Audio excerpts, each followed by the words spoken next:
The year 1683 dawned with the scent of gunpowder and desperation hanging over the cobblestone streets of Vienna. Picture yourself standing atop the city's ancient walls, watching as 150,000 Ottoman warriors spread across the Austrian countryside like a dark tide threatening to swallow Christian Europe whole. For 2 months, the greatest siege in European history had been grinding the Habsburg capital into submission. Starvation stalked every alleyway. Disease claimed dozens daily. The city's defenders numbered barely 15,000 souls, their ammunition running dangerously low, their hope fading with each passing dawn.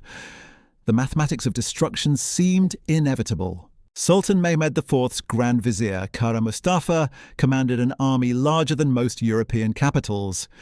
His engineers had perfected the art of siege warfare through centuries of Ottoman expansion. Vienna's walls, built for an earlier age of warfare, crumbled under the relentless bombardment of massive cannons. Every military expert across Europe agreed on one thing. The city would fall within weeks, opening the heart of Christendom to Islamic conquest.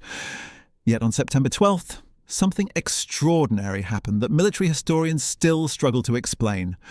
20,000 knights and infantry descended from the Kahlenberg Heights in the largest cavalry charge in human history. In 6 hours of brutal combat, they shattered an army that had terrorized Europe for generations. The Ottoman war machine that had conquered Constantinople, subjugated the Balkans, and threatened the very gates of Rome simply ceased to exist as an effective fighting force. Here's what makes this battle absolutely mind-blowing. The relief army arrived just as Vienna's final defences were collapsing. Ottoman miners had spent weeks digging tunnels beneath the city walls, packing them with enough gunpowder to level entire districts. The explosion was scheduled for September 13th. Had the Polish king Jan Sobieski arrived even 1 day later, Vienna would have been a smoking crater, and the course of world history would have shifted permanently toward Islamic domination of Europe. But the chronicles don't tell you about the impossible logistics that made this rescue possible. Moving 20,000 men across hundreds of miles of hostile territory without alerting Ottoman scouts required planning that bordered on genius. The Polish heavy cavalry alone needed 15,000 horses, each requiring 30 pounds of fodder daily. Supply trains stretched for miles through mountain passes where a single ambush could have ended the entire campaign before it began. The psychological warfare started weeks before the actual battle. Ottoman intelligence networks reported contradictory sightings of Christian armies from Bavaria to Hungary. Kara Mustafa's spies couldn't determine whether they faced 50,000 enemies or 5,000. The uncertainty paralysed Ottoman decision-making at the crucial moment when decisive action might have saved their campaign. Inside Vienna's battered walls, Count Ernst Rudiger von Starhemberg faced calculations that would have broken lesser men. His garrison consumed their final reserves of gunpowder on September 10th.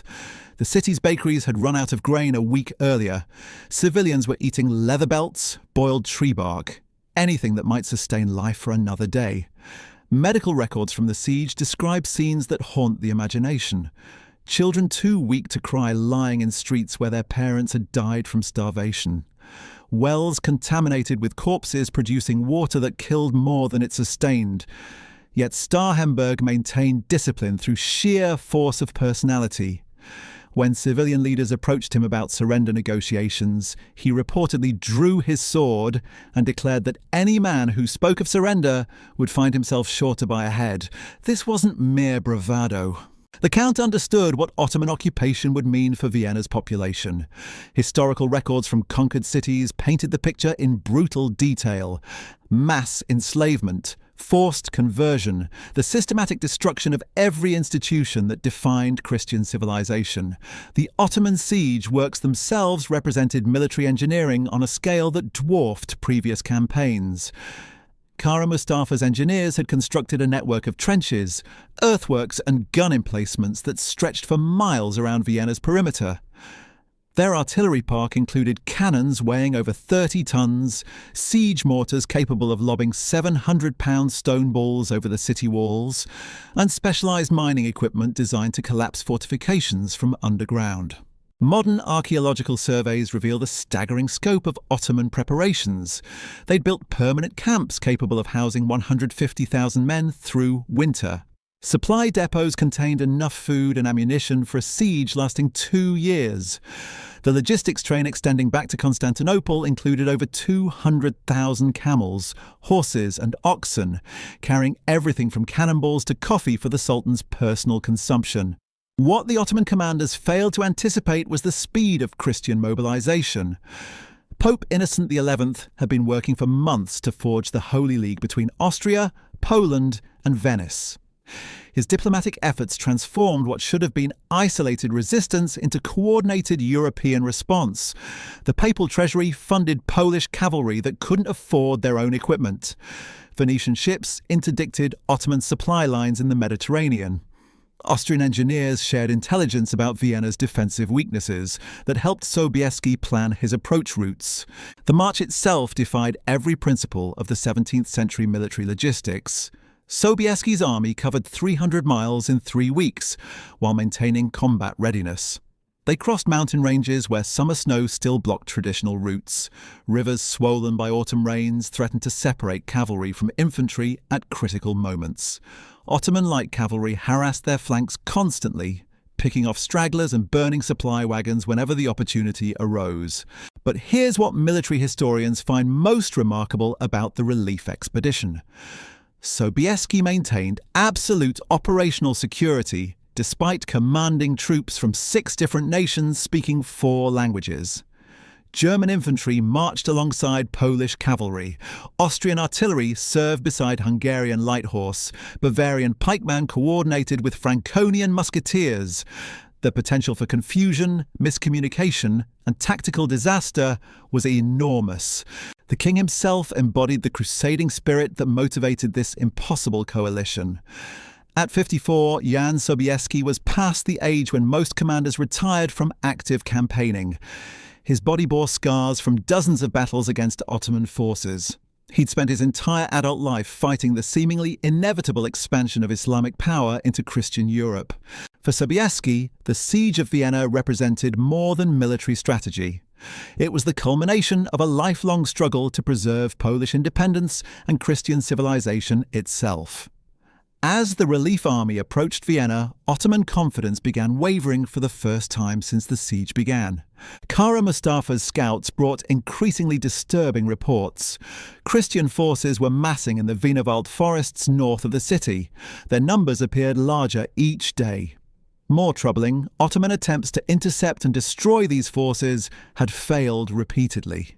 The Christians seemed to possess intelligence about Ottoman troop movements that bordered on supernatural. The stage was set for a confrontation that would determine whether Islamic expansion into Europe would continue or whether Christian resistance could finally halt the Ottoman advance. On one side stood the largest Islamic army ever assembled for European conquest, veterans of countless successful sieges, equipped with the finest artillery in the world. On the other waited 20,000 men who'd marched across half of Europe on the desperate gamble that courage and faith could overcome overwhelming numerical superiority. Neither side fully grasped what was about to unfold in the forests and fields around Vienna. The battle would reshape the balance of power across 3 continents and mark the beginning of Ottoman decline that would continue for the next 3 centuries. The morning of September 12th brought mist that clung to the Kahlenberg heights like ghostly fingers, concealing the largest relief army assembled in Christian Europe. Through that ethereal veil, 20,000 warriors prepared for a charge that would echo through the ages. King Jan Sobieski knelt in prayer as dawn broke over the Austrian countryside, his weathered hands gripping a rosary while his famous winged hussars readied their lances behind him. The sight would have terrified demons themselves. Picture the psychological impact on Ottoman sentries as that mist began to lift. What emerged from the morning fog defied comprehension. Polish heavy cavalry in gleaming armour, their wings creating an otherworldly silhouette against the pale skyam. German infantry in perfect formation, their pikes creating a forest of steel. Austrian artillery crews manning cannons that had been dragged across mountain passes through sheer determination. This wasn't just an army. It was the concentrated fury of Christian Europe made manifest. Kara Mustafa received the first reports with complete disbelief. His spies had been tracking scattered Christian forces for weeks, never imagining they could concentrate such numbers without detection. The Grand Vizier's confidence, built on decades of Ottoman victories, cracked like ice under pressure. For the first time in his career, he faced an enemy that outnumbered his available reserves, while his main force remained committed to siege operations. The tactical situation favoured the Christians in ways that military manuals said were impossible. Ottoman forces were dispersed across miles of siege works, their artillery positioned to bombard Vienna rather than defend against field armies. Kara Mustafa's cavalry, the backbone of Ottoman mobile defence, was scattered on foraging expeditions and reconnaissance missions. The Grand Vizier faced every commander's nightmare, a concentrated enemy force attacking while his own troops were divided and unprepared. But here's what makes this moment absolutely extraordinary. Sobieski didn't just possess numerical advantage. He commanded the finest heavy cavalry in Europe, men who'd trained their entire lives for this exact scenario. The Polish winged hussars represented military evolution perfected through generations of warfare against Ottoman forces. Their tactics, equipment, and psychological impact had been refined through countless battles across the steppes of Eastern Europe. The wings themselves weren't mere decoration. They created a sound during the charge that contemporary accounts describe as otherworldly, like thunder mixed with the screams of avenging angels. Ottoman horses, already nervous from months of siege warfare, panicked at the approach of these seemingly supernatural warriors. The psychological effect rippled through Muslim ranks before the physical impact even began. Inside Vienna's walls, the sound of approaching battle provided the first hope the garrison had felt in weeks. Count Starhemberg ordered every remaining cannon loaded with their final charges of gunpowder. His men, many barely able to stand from hunger, found strength they didn't know they possessed. The prospect of rescue transformed dying defenders into fanatics willing to die for their faith and their city. The Ottoman response revealed the fundamental weakness of their position. Kara Mustafa ordered his reserves to form defensive lines, but his troops were positioned for siege warfare, not field battles. Artillery that could demolish stone walls was useless against fast-moving cavalry. Infantry deployed in trenches found themselves trapped in positions that became death traps when attacked from unexpected directions. At precisely noon, Sobieski raised his sword and gave the signal that would change European history. 18,000 cavalry began moving down the slopes of Kahlenberg in the largest mounted charge ever recorded. The ground literally shook under thousands of hooves. Dust clouds rose like pillars of divine wrath. The noise was indescribable, a thunderous crescendo of war cries in multiple languages, the clash of weapons, and the screams of horses eager for battle. The first impact came when Polish light cavalry struck Ottoman outposts at the base of the hills. These weren't the main event, merely the overture to destruction. Behind them rode the heavy cavalry, the armoured fist that would shatter Ottoman resistance. The mathematical precision of their formation was beautiful and terrifying. Wedge-shaped units designed to punch through enemy lines like human battering rams. Ottoman defenders who'd spent months growing comfortable in their siege positions suddenly found themselves facing the military elite of Christian Europe at full charge. The psychological shock was devastating. Many Muslim warriors simply fled without fighting, their nerve broken by the sight of winged hussars descending like angels of death. Those who stood their ground discovered that courage alone couldn't stop 2,000 pounds of armoured horse and rider moving at full gallop. The charge covered 2 miles in minutes that felt like hours. Christian cavalry smashed through Ottoman defensive lines like a sword through silk. Kara Mustafa's carefully planned siege works became a maze of death traps for his own men. Trenches designed to protect against Vienna's garrison became channels where fleeing Ottomans were slaughtered by pursuing horsemen. But the real genius of Sobieski's attack wasn't just the cavalry charge. While Polish wings drew Ottoman attention, German and Austrian infantry attacked the siege lines from multiple directions. The coordinated assault overwhelmed Muslim commanders who'd grown accustomed to fighting isolated garrison forces. They faced simultaneous attacks from enemies they'd been besieging and enemies who'd materialized from forests they thought were empty. The Ottoman artillery park, pride of their siege operations, became their greatest vulnerability. Cannons positioned to bombard Vienna couldn't be turned quickly enough to engage fast-moving cavalry. Gun crews trained for methodical siege bombardment found themselves fighting for their lives against Polish sabres. Within an hour, the artillery that had terrorized Vienna for months was either captured or destroyed. Kara Mustafa himself barely escaped the initial onslaught. His command tent, positioned to oversee siege operations, suddenly found itself in the middle of a battlefield where Christian cavalry carved through his bodyguards like wheat before a scythe. The Grand Vizier's retreat signalled the collapse of Ottoman command structure. When leaders flee, armies disintegrate. The pursuit that followed defied military logic. Ottoman forces that had controlled the Austrian countryside for months found themselves hunted through terrain they thought they knew. Christian cavalry, their blood up from victory, chased fleeing Muslims for miles. The killing continued until darkness made further pursuit impossible. By sunset on September 12th, the greatest Islamic army ever assembled for European conquest had ceased to exist as an effective fighting force. The siege that was supposed to open the heart of Christendom to Ottoman rule instead marked the beginning of Islamic decline that would continue for centuries. The battlefield carnage revealed numbers that stagger modern comprehension.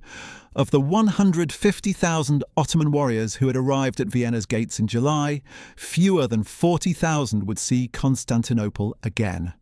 The rest lay scattered across Austrian fields, their bodies creating a grotesque carpet that stretched for miles. Christian losses numbered barely 4,000 men, a casualty rate so disproportionate that both sides struggled to comprehend what had occurred. The immediate aftermath exposed the true scale of Ottoman preparation and Christian desperation. Kara Mustafa's abandoned camp contained treasures that defied calculation. The Grand Vizier had brought his entire household to Vienna, expecting a triumphant occupation that would cement his legacy. Instead, Polish cavalry discovered tents filled with gold, silk carpets worth kingdoms, and ceremonial weapons that had belonged to sultans. The economic windfall transformed Austria from a bankrupt duchy into a European power overnight. But here's what the chronicles barely mention about those crucial hours after the charge. While Polish hussars pursued fleeing Ottomans across the countryside, German engineers were making discoveries inside the abandoned siege works that chilled their blood. The tunnel network beneath Vienna's walls was more extensive than anyone had imagined. Ottoman miners had placed enough gunpowder to level half the city. The explosion scheduled for September 13th would have created a crater visible from miles away. The psychological impact rippled across 3 continents like earthquake tremors. In Constantinople, news of the disaster arrived with survivors who could barely speak coherently about winged demons descending from Austrian hills. Sultan Mehmed IV's court erupted in chaos as officials tried to comprehend how their invincible army had simply vanished. The Ottoman military machine that had terrorized Europe for centuries suddenly appeared mortal, vulnerable, defeatable. European capitals exploded in celebration that lasted for weeks. Church bells rang continuously from London to Naples as word spread of Christianity's miraculous salvation. The Pope declared September 12th a holy day, commemorating divine intervention that had preserved Christian civilization. But beneath the religious fervour lay cold political calculation. European monarchs recognized that Ottoman decline created opportunities for expansion that hadn't existed for generations. The strategic implications transformed the continental balance of power permanently. For 2 centuries, European foreign policy had revolved around containing Ottoman expansion. Suddenly, Christian armies could contemplate offensive operations into traditionally Muslim territories. The Habsburg monarchy, saved from annihilation, began planning campaigns to liberate Hungary and the Balkans.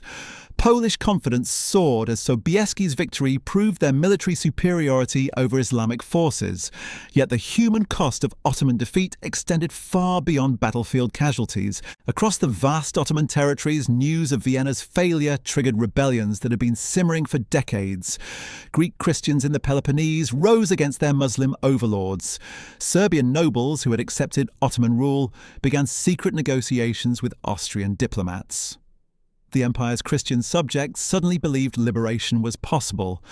The military lessons learned at Vienna revolutionized European warfare for the next century. Heavy cavalry, which many experts had declared obsolete in the age of gunpowder, proved devastatingly effective when properly concentrated and employed. Polish tactics became the template for cavalry formations across Europe.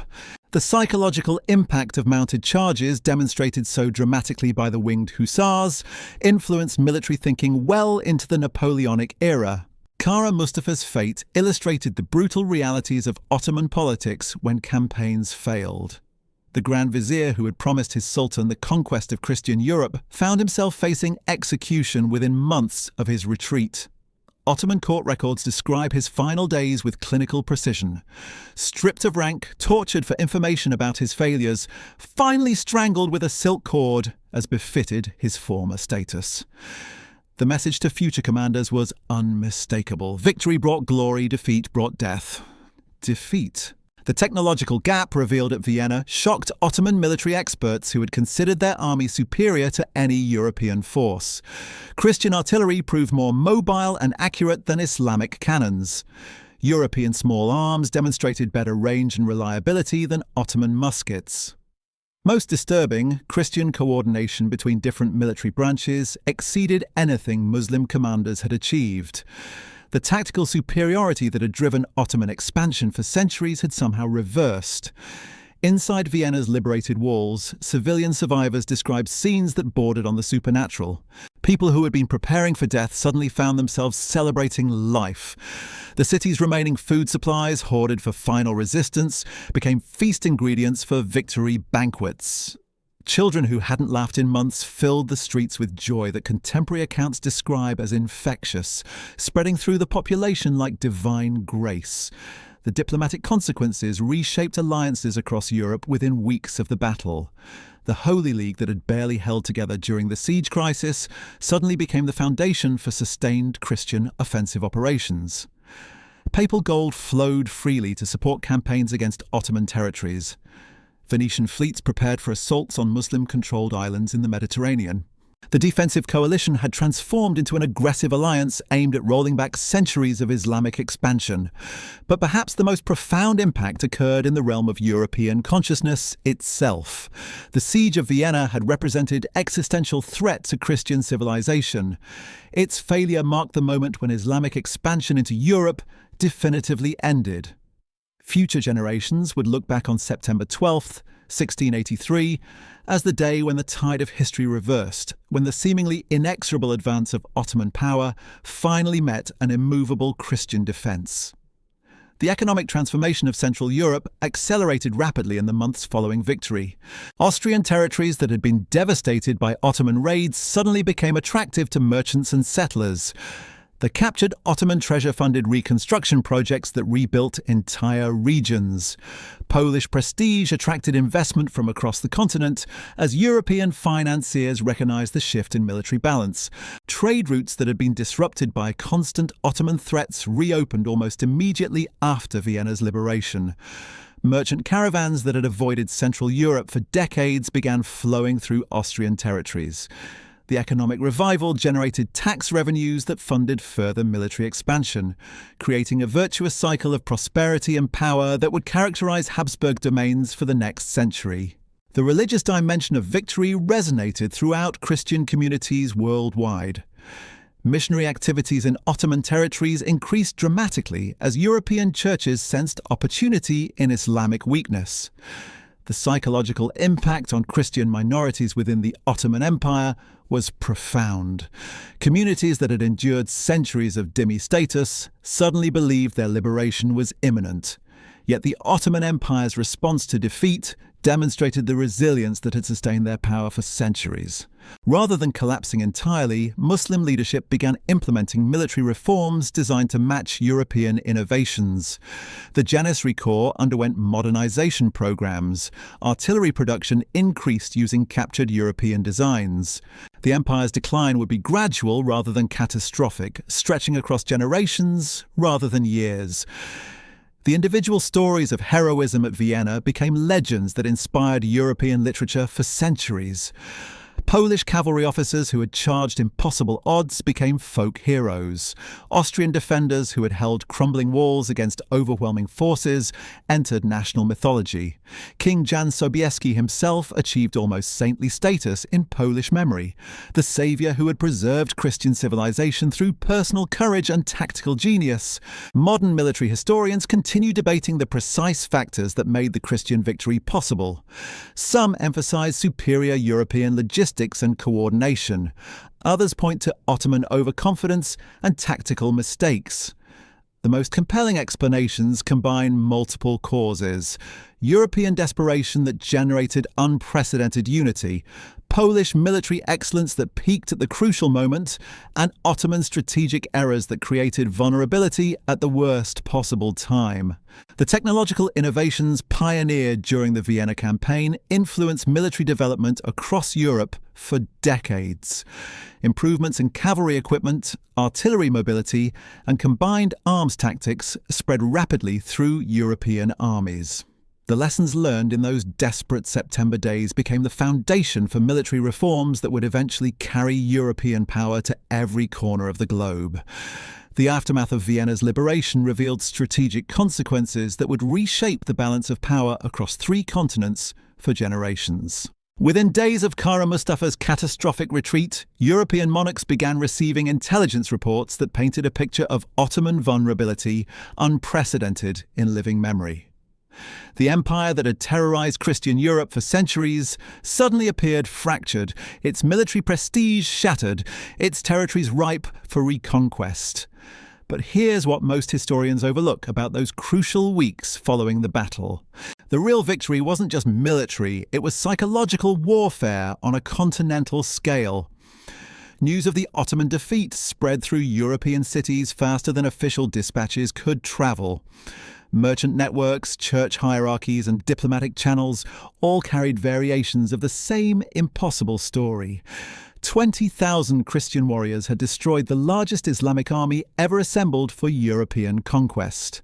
The economic implications struck Ottoman territories with devastating force. Trade routes that had enriched the empire for centuries suddenly shifted toward Christian-controlled ports.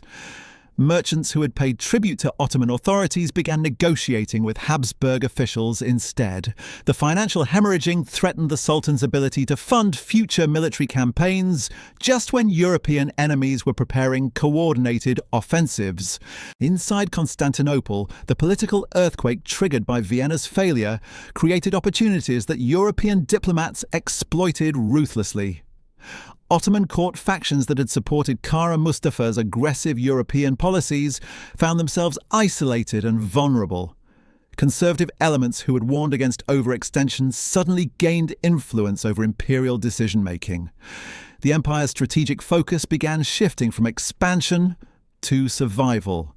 The human cost of defeat extended far beyond the battlefield casualties that littered Austrian fields. Across Ottoman territories, Christian populations who had endured centuries of second-class status suddenly sensed their moment of liberation approaching. Greek communities in the Balkans began organizing resistance movements. Armenian merchants redirected their loyalty toward European trading partners. The empire's diverse religious minorities transformed from passive subjects into potential fifth columns. European military academies began studying the Vienna campaign with obsessive intensity, seeking to understand how concentrated cavalry charges could shatter prepared defensive positions so completely. The tactical lessons learned from Sobieski's victory influenced military thinking across the continent. Heavy cavalry, which many experts had declared obsolete in the gunpowder age, experienced a renaissance that would continue well into the 18th century. The diplomatic revolution triggered by Ottoman defeat created alliance systems that would dominate European politics for decades. The Holy League, forged in desperation during Vienna's darkest hours, evolved into an aggressive coalition aimed at systematic conquest of Islamic territories. Papal financing supported Austrian expansion into Hungary. Venetian naval power targeted Ottoman islands in the Mediterranean. Polish cavalry prepared for campaigns deeper into Ottoman heartlands. Yet the most profound transformation occurred within European consciousness itself. The existential terror that had gripped Christian populations during the siege gave way to confident aggression that marked a fundamental shift in civilizational psychology. Churches that had prayed for mere survival began organizing crusades for territorial expansion. Monarchs who had trembled before Ottoman power started planning campaigns to liberate Jerusalem itself. The morning mist that had concealed Sobieski's warriors on September 12th had lifted to reveal more than just a battlefield victory, as it exposed the end of an era when Islamic expansion seemed unstoppable and the dawn of European ascendancy that would reshape 3 continents. The 20,000 knights who charged down Kahlenberg's slopes didn't just save Vienna. They reversed the tide of history itself, proving that sometimes courage and faith can overcome mathematics and transform the impossible into legend.